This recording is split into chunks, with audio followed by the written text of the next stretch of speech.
Hello, my name is Sandro Coretti-Drayton. I'm a research fellow at IOG, and we're here today to talk about Peras and how it brings fast settlement to Nakamoto blockchains, in particular to Ouroboros, which powers the entire Cardano ecosystem. In Nakamoto consensus, just like with any blockchain, parties try to build a very long chain of blocks that contain transactions. Sometimes in Nakamoto consensus, however, there can be small forks. For example, when parties release new blocks at the same time, or when the adversary is trying to mess with us.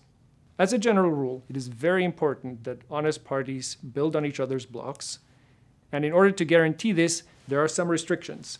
The most important restriction is that we cannot have a frequency of block production that is too high.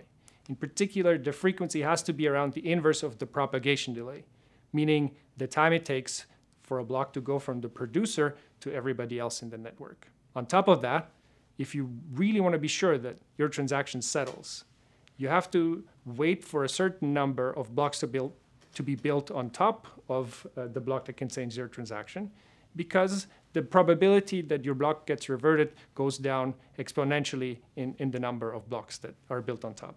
So what do we learn from this? We learned that Nakamoto consensus is slow, and the question is, what can we do about it? One way to get around this is to use BFT-based protocols. BFT stands for Byzantine fault-tolerant computing, and it's in fact a primitive or an idea that's been known since the 80s. And generally, when you try to build a blockchain based on this idea, what you do is, in a first step, you have a number of parties propose blocks, and you pick a leader among those parties. And then you run a protocol that is called Byzantine agreement to figure out which is actually going to be the block that is attached to the end of the blockchain. Now you might wonder, what is Byzantine agreement? Byzantine agreement is a primitive where every party has an input. So party I has an input xi, and eventually every party gets an output vi. And there are two main guarantees that we care about here. The first guarantee is called consistency. Consistency means no matter what happens, no matter what the adversarial party's input, the honest guys always get the same output. So the honest guys, those are the guys who follow the protocol as it's written.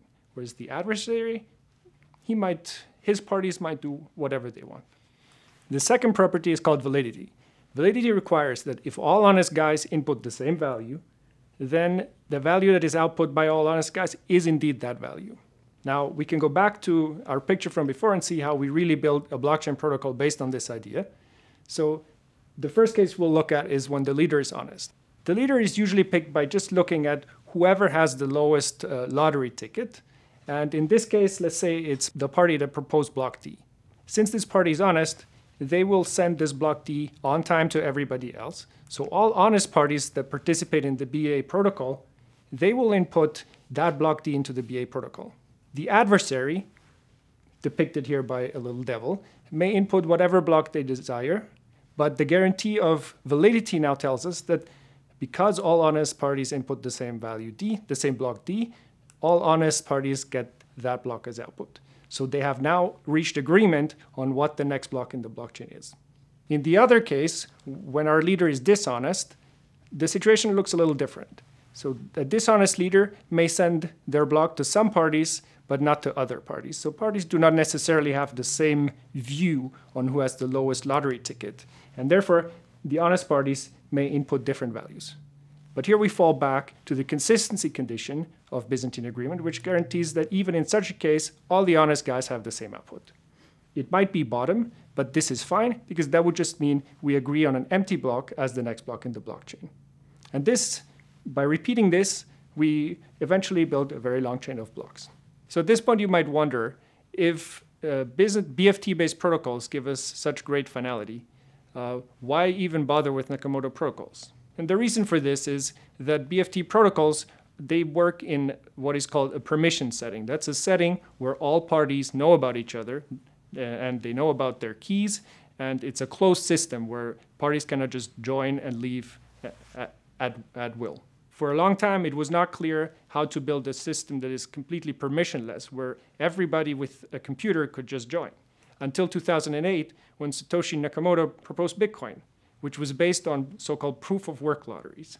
So in proof-of-work lotteries, you would solve cryptographic puzzles in order to obtain the right to build new blocks. And in this way, as long as the majority of the computing power is in honest hands, you can indeed use this longest chain approach to reach consensus on an ever-growing ledger.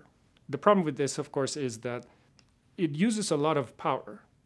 And in fact, Bitcoin uses so much power that you could run an entire country with the energy that is spent on it.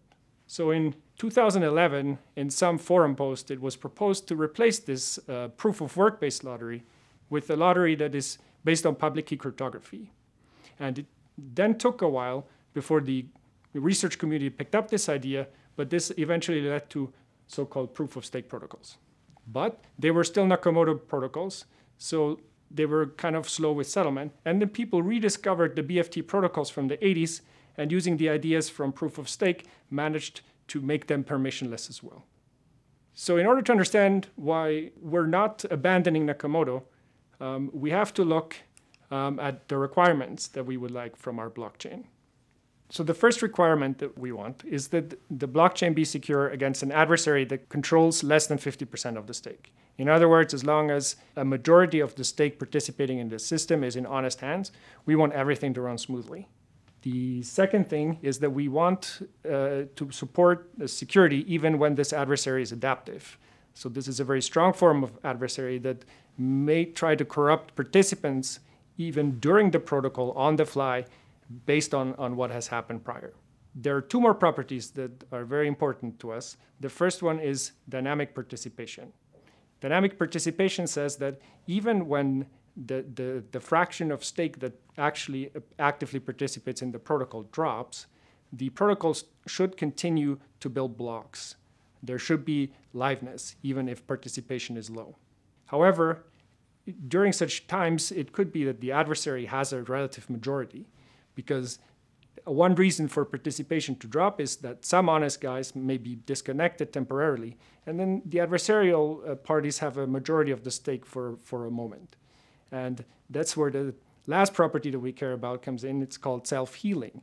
We want that once the honest guys come back, and there is again an honest majority of stake, we want the protocol to heal after a certain time. And those two properties together, they're not currently supported by any BFT-style protocol, and therefore we still stick to the Nakamoto paradigm, but we will ask, how can we make it faster? And this is where Peras comes in.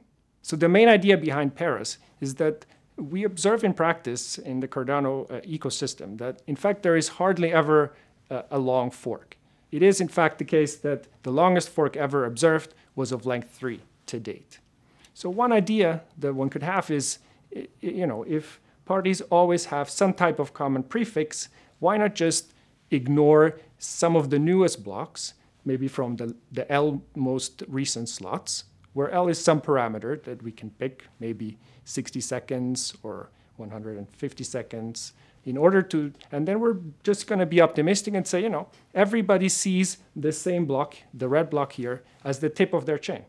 So is there some way we can give that block a boost and in order to settle faster? And the answer to this is that we can split the time into voting rounds, and in each voting round, parties are just going to vote for this tip of the chain when you remove the L newest slots. And if the number of votes for a particular block crosses a certain threshold, then that's when we're going to give the boost to the block. And in order to be able to also represent such a boost in a more efficient manner, where we don't have to provide all the votes, there is a way to turn all those votes, if they're above a certain threshold, into a short certificate that attests that this block obtains the boost. And so the paradigm change here is that we're no longer preferring the longest chain, but we're now going for the heaviest chain. Because the idea is that normal blocks, they carry a weight of 1, and blocks with the certificate, they get an extra boost of a B, where B, again, is a parameter, and we'll see how the choice of B affects the rest of the protocol later on in this talk. So one thing we must absolutely ensure is that in each voting round, we don't certify multiple blocks, because we want only one block to get the boost. This is achieved with sort of a classical argument called quorum intersection. With this argument, we imagine that it did actually happen that 2 blocks got a certificate or a boost, and we arrange the voters in these 2 circles. So voters that only voted, or voters that voted for block 1, they go into the red circle. And voters that voted for block 2, they go into the blue circle. And then there are some voters that might have voted for both blocks. They will appear in this intersection. However, we do know that if there are T-corrupted parties, then there will be at most T voters in this intersection. On the other hand, we know that the entire red circle has to be at least tau, because this is the threshold that one needs to cross in order to get a certificate. And the same is true for the entire blue circle. It also has to be at least tau. So now if you do the math and assume there are a total of n parties, you get that n is lower bounded by 2 tau minus t. And if you turn this around, you can see that if there is a situation where 2 blocks get a boost, then this has to be satisfied. Namely, tau is at most n plus t divided by 2. So if you want to avoid a situation where 2 blocks get a boost, all you have to do is now to pick tau larger than this, and that would now mean that this is no longer possible. So for our case, where we sort of want t to be 1/2, because we want security against an adversary that controls up to 50% or strictly less than 50% of the stake. So if we pick tau to be around 75% of all the voters, then we can indeed guarantee that in every voting round, there will be at most one winner. So the main idea now is that if you have a block here that is depicted by this circle that you care about, the hope is that there will be many certificates built on top of it quickly, which increases the weight of the chain that contains this block, and therefore this block will settle much faster than in traditional Nakamoto, where the only thing you can do is hope that blocks get built on top. But here we get these certificates built on top, and these certificates carry extra weight, and therefore this block hopefully settles faster. Unfortunately, things are not quite that easy. In particular, there's something the adversary can do that kind of is a balancing attack. So, as I said before, we're kind of being optimistic, hoping that parties always have this common prefix. But sometimes this may not be the case, and we're in a situation where some parties see this chain and some parties see this chain. And when we now start voting, it could be that the honest votes are split. For example, 50% of the honest votes could vote for up here, and the rest of the honest guys will vote down here. So that means the honest parties alone cannot cross the 75% that we need for a boost. So in this situation where the honest votes are split 50-50, it is possible that the adversary may have some votes up their sleeve that will allow them to complete one of the 2 blocks into a boosted block. Let's say for the sake of this argument, this is going to be the block at the bottom here. So the adversary has enough votes to get this block certified, but they choose not to release those votes immediately. Instead, what they do is they wait for the honest guys to just continue building blocks. And because if the adversary is really a strong adversary, let's say 30 or even 35 or 40%, then they can stop certificate generation altogether. And they do so for some time until the top chain reaches a length that is roughly equivalent to the boost that the lower chain would get with the certificate. And at that point, the adversary releases the missing votes, and this block gets a boost. And now we end up in a situation where weight-wise, these 2 chains are the same. The top chain has all these blocks. They only count 1 each, but it's pretty long. And this one is short, but it gets the boost. And now we're in a situation where the adversary has created a split. And the worst part is they can continue to do so forever. So if they repeat this enough times, this fork will get longer and longer, and that's a violation of the security of the protocol.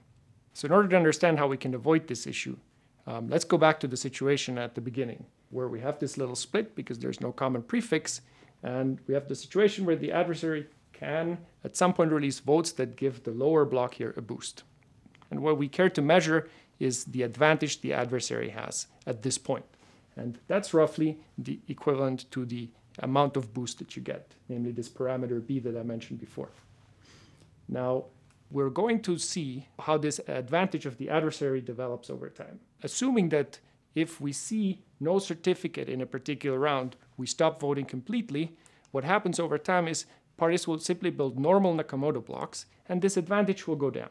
Because the parties built the top chain, the advantage of the adversary becomes smaller and smaller. And at some point it reaches 0. And before that was roughly where the adversary could just try to do the same attack again. So what we have to do is we have to let this continue until the advantage of the adversary really becomes negative. And only once it's sufficiently negative are we going to restart the voting procedure in order to avoid this splitting attack that we saw before. The question is, what exactly is the restart rule going to be?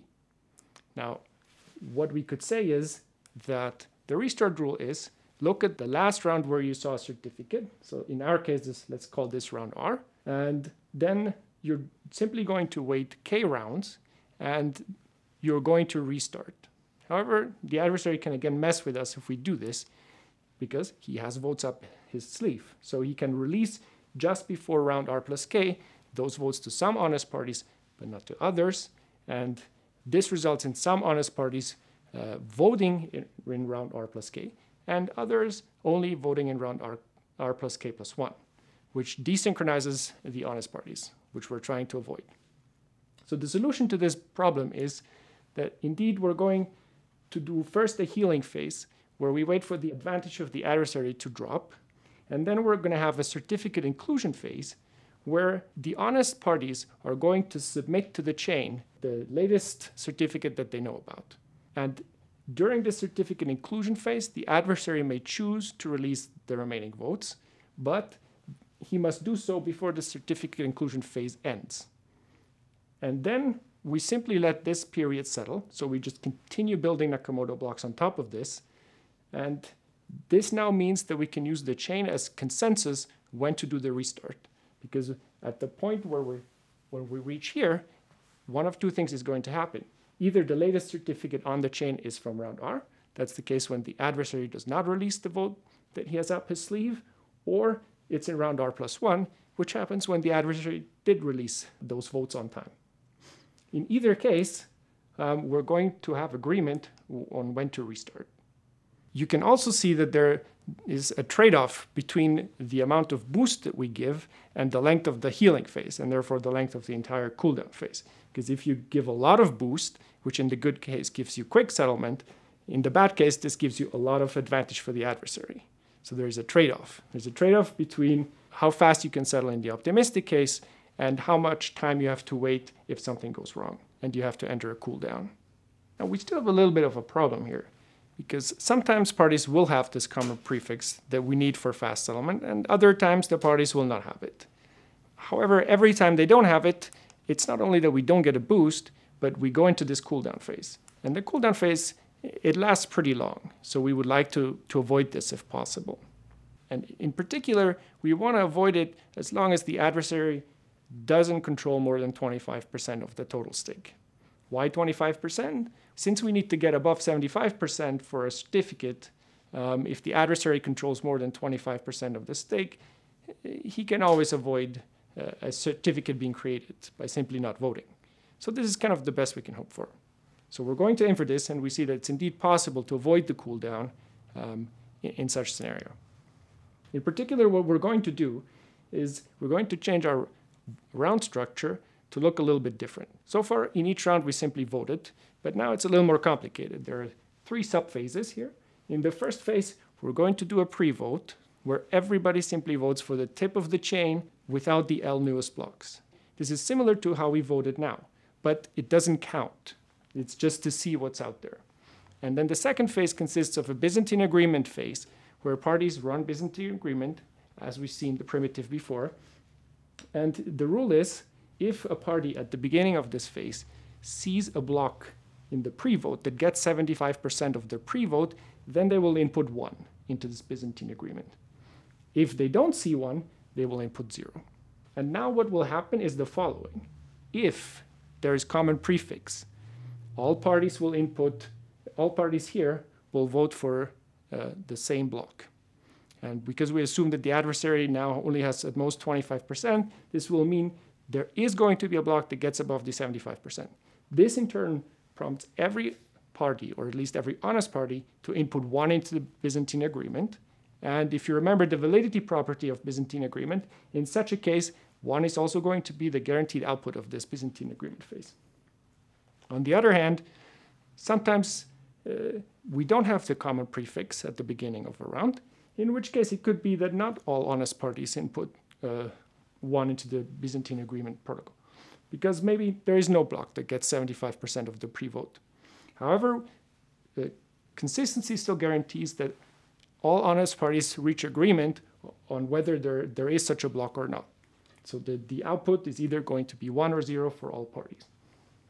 So finally, if the Byzantine agreement outputs 1, then everybody is going to vote for the block that got 75% of the pre-vote, and otherwise, everybody is going to vote for the special symbol bottom, which is simply going to stand for the empty block. And in this way, the adversary does not get a chance to keep anything up their sleeve to disturb us later, because we always get a certificate, either for a block or for the empty block, but that's okay. Now, one thing that we still do have to take care of are adversaries controlling more than 25% of the stake. So this works if the adversary controls less than 25% of the stake, and it allows us to get fast settlement. Now, we have to give up on fast settlement if the adversary controls more than 25% of the stake, but we also have to make sure the adversary doesn't break our safety. And just like we did before, if we actually fail to produce a certificate for any particular thing, either a block or the empty block, we have to go into the cooldown. But compared to before, of course, we only have to do it in scenarios where the adversary controls more than 25% of the stake. Therefore, the rule is parties only vote if they see a certificate for a block in the previous round, or the empty block. That is fine, but there has to be a certificate.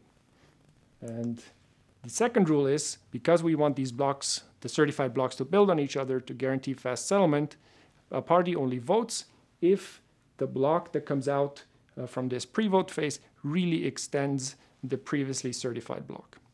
By doing this, we can now hope that our block of interest here, depicted by the circle, gets buried under a lot of weight fast. And what can happen sometimes is that it's not a certificate for a block, so that doesn't add any weight, but it also doesn't cause a cooldown as long as the adversary controls less than 25% of the stake. So even though some of these blocks may be for bottom, there's also enough certificates for actual blocks, and that will put a lot of weight on our block of interest here, and it will settle fast. One important thing to note here is that the longer we let Byzantine agreement run, the more likely it is to be successful. The reason for this is that Byzantine agreement protocols that terminate quickly on expectation have this property that if you run it for one round, you get consistency and validity with maybe probability 1/3. And then in the next round, you get it again with probability 1/3, and so on and so on and so on. The probability that you don't see, that you're not successful after 5 rounds is 1/3 to the 5th, which is already pretty small. But if you want this probability to be really small and really avoid cooldowns, then you have to let binary Byzantine agreement run for longer. So this represents another trade-off, a trade-off between the length of this Byzantine agreement phase and the success in avoiding a cooldown. So we have already reached the end of this presentation, and it is time for a little summary. Peras is a protocol that works in the synchronous setting. That means we assume that all the messages are delivered within a fixed time bound, and that the parties have synchronized clocks. That is exactly the same assumption made in the current Ouroboros protocol. The new protocol is resilient against an adversary that controls at most 50% of the stake, just like the current Ouroboros as well. In terms of settlement speed, we can say that we get expected constant settlement time against any adversary that controls up to 25% of the total stake. And we get settlement guarantees similar to normal Nakamoto for adversaries between 25 and less than 50%. Peras also supports dynamic participation, which means the protocol continues to produce blocks even when some of the parties participating go offline. It may not always be possible during such periods to produce certificates and therefore achieve fast settlement, but during such times, at least we get settlement compared to normal Nakamoto. And finally, the protocol also supports self-healing. As a special case, think of a period of time during which the adversary has had a relative majority because some honest guys may have been offline, and assume that this advantage is not too high so that it can be fixed by a cooldown. So in this special case, it's easy to see that the protocol has self-healing.